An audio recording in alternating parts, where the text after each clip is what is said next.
think So you end up, your editing becomes an entire rewrite. Yeah, an entire different book. Yeah, Have exactly. have you ever taken a new book from your editing? Like this should have been like that, and so you take a new idea while you're editing one of your books? Oh yeah, sometimes that does happen. Yeah. I do have a couple of well, I've got 2 short stories out that are published that featured a character. He was a werewolf character. I do like my supernatural horror as well. But his story was very psychological. So it was all about, I suppose, the inner beast of man coming out in that physical form, which is, all werewolves mostly represent that, don't they? But he's got a massive story in my head. After I wrote a short story, and I only planned to write one short story with this character. Yes. He's probably got a series of novels in my head somewhere now. So that's definitely going to become something. He'll be getting a revisit.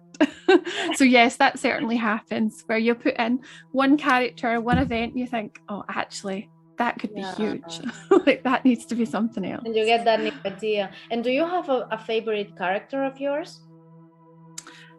Right now, the favorite character is probably Nancy Summers, who is the mother of my protagonist in Asylum Daughter. Okay. I think when I was writing her, I had to go to quite dark places to get into her mind, because she was a patient in the asylum. And she had a really tragic life. And she was my favorite character because I felt so much for her. But her aside, I really enjoy writing male characters. I enjoy flipping the switch on my female brain and going into male zone when I'm writing male characters. So yeah, I probably have a different kind of fun with them, whereas it's more intimate when I'm writing female characters. Yeah, of course.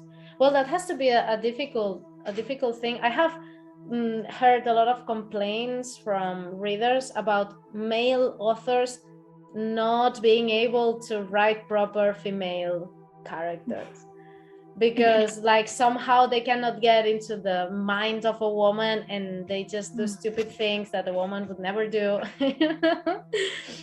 So it happens to me when I watch a movie, any movie, even when it's not horror, depending on what the female characters do, I think this is written by a man.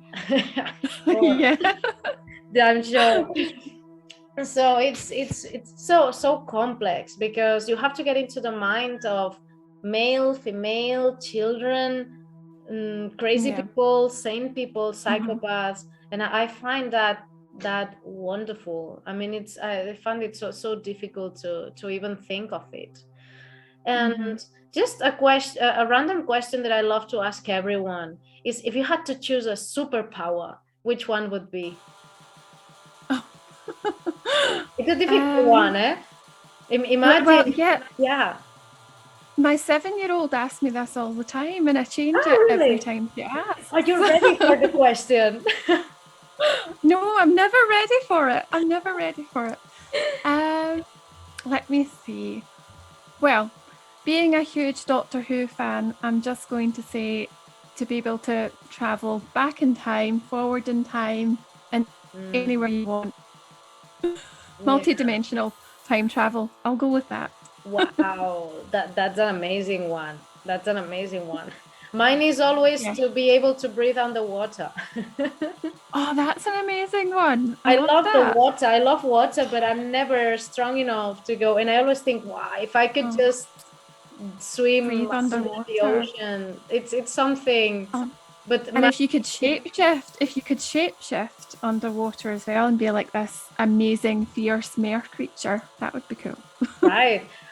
To me, the horror in the ocean, it's one of the most terrifying, because you never know what is there. I mean, when you're in the sea, in the beach, the seaside, and you are like, the water is at your knees and something touches your feet, like, what was that? Jellyfish, and you just run away from it. Imagine if you're in the middle of the sea. I used to have this this nightmare when I was a kid. I don't know where I took it from, that I was just swimming in the sea, because I used to go with my father, that we raced in the sea, like, I don't know how you call it in English, these plastic things that they float in the water to like a dinghy type thing, or yes, like to mark a line where don't go forward because there's boats or something, you know, for the people. Oh yeah, a buoy. Yeah. Boy. Yes, in Buoy. Spanish is boya, so I think it's the same. Okay. So with my father, when I was a little kid, we raced like to the boy and back, you know. So I had this feeling of being swimming in places where I knew it was so deep, but my father was around, so it's like, okay, but no, it's not okay. You know, it's like this kind of, and I had this nightmare when I was that age. I think it was that was the reason, that when I was swimming, I just crashed with something that I couldn't see, but it was something that when I touched it, it spinned like a big cylinder, you know, and I tried to get out of it, but the same movement I was creating myself because of moving and trying to get out, it was dragging me with it. And in one of those moments, and in a moment, I just saw a big eye, you know, going by. It was a dead one. It was a corpse from a whale or something that was just spinning under me, you know, and I couldn't stop it because I was panicking. I was trying to get out, but I was making it spin, and it was dragging me, and I knew it was a corpse, and it was a terrible nightmare I had when I think it was 6 or 7 years old. And it was like, and did you ever have it? Was there ever an experience that was like similar but lower scale that just fed into your psyche? And no, it was just my mind. My only experience was to be in that water swimming with my father, but the rest, it was completely in my mind. I have never seen a big fish in real person. So I have no idea. I don't know. I maybe I knew whales were real, and my mind put it there.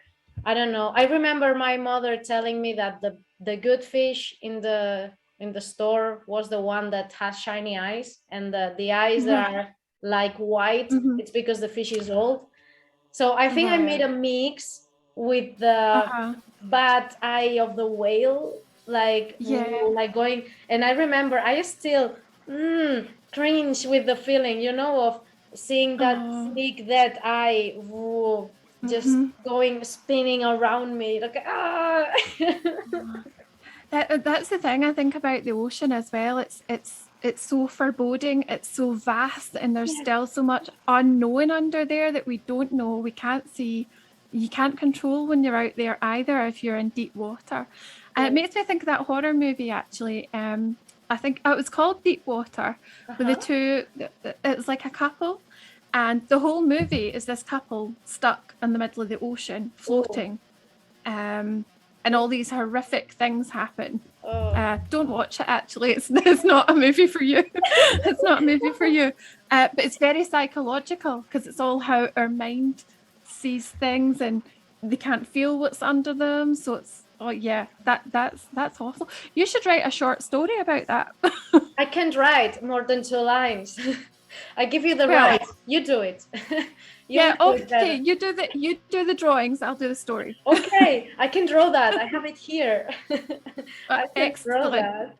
Yes. We'll collaborate. It sounds good. Yes. Hey, look, it's a wonderful thing. I mean, maybe sometimes when my kid is afraid of something, I say, let's draw it, you know, and she draws very terrifying monsters, but she can laugh at them. So, and she made really ugly monsters with eyes hanging and all these things. And I said, that's okay. And that's so pretty, honey, but don't do this at the school. Just in case. This is only at home. Oh, that's the thing though. Art is so therapeutic, isn't it? And I think like your kid having a mum who's an artist, that's fantastic because you can teach them ways of dealing with their demons and fears through art, which kind of helps expel it from the mind. I think that's so fantastic. Yes, I think it really is. When I was a kid, I was already drawing. I used to draw the things that worried me. I mean, to draw situations. So it really is. It really is. I don't know. I think it's a good thing. Or you go nuts, and you just Oh end yeah, up in your asylum. but I think that's the same with writing as well. I think a lot of people that write will write through stuff, will write through trauma, write through worries. You turn it into fiction, turn it into a story, and that's it. It's gone. That's it. Boom, done. And it's like drawing too. Yeah. You can shut the book, literally. Exactly. Put your Exactly. demons Or inside. tear out the paper and that's that. It's done. Yes, that's amazing. Also, if your readers have to start at some point in your work, which book they have to take first? Oh, I'm going with this one. Definitely. Definitely, I would go with Asylum Daughter because it is my baby that's been simmering for ages, and it's my longest horror work that'll be out. But if you want to read something before the 8th of May, then my short story collection Murmur is a good one to dip into because it's got subgenre horror in there. It's a good little collection. So there's a bit of psychological, a bit of supernatural. So yeah. Okay. And where can readers find you if they want to follow you or your work? Well, my website, I post very regularly on my blog site, clanwitch.com. I'm also on Instagram as Clanwitch. I'm on Facebook as just Natasha Sinclair. So yeah, that's the main places that I'm about. Okay, amazing. And all the books that I'm in are on like Amazon. Okay, we will link everything to whatever platform we are in, because it's going to be everywhere. We will link everything below with all your books and your website and everything, so people can find you. And it's so lovely to talk to you. The time went by so fast. I know, really fast. It's so nice to see you face to face, Mar. It's so lovely to see you face to face. And we to you. You and I collaboration. I'll write the story, you do the artwork. Okay, yes, we're going to get that ocean. We're going to exercise it from your mind. Yes, please. I would love that so much. It's been so lovely to talk to you, Natasha. Thank you so much for your time. I know it's late and everything is a bit difficult, but thank you so much for your time. And as said, we'll link everything below, all your material, and we'll make a couple more posts of your work, on your work. And I recommend everyone to grab her work and the Asylum Daughter. I will very soon, because I'm looking forward to reading it. And thank you so much again, Natasha. Thank you so much, Mara, for having me. It's been an absolute pleasure. Thank you so much. Same bucket too. Okay. Bye-bye. Bye-bye.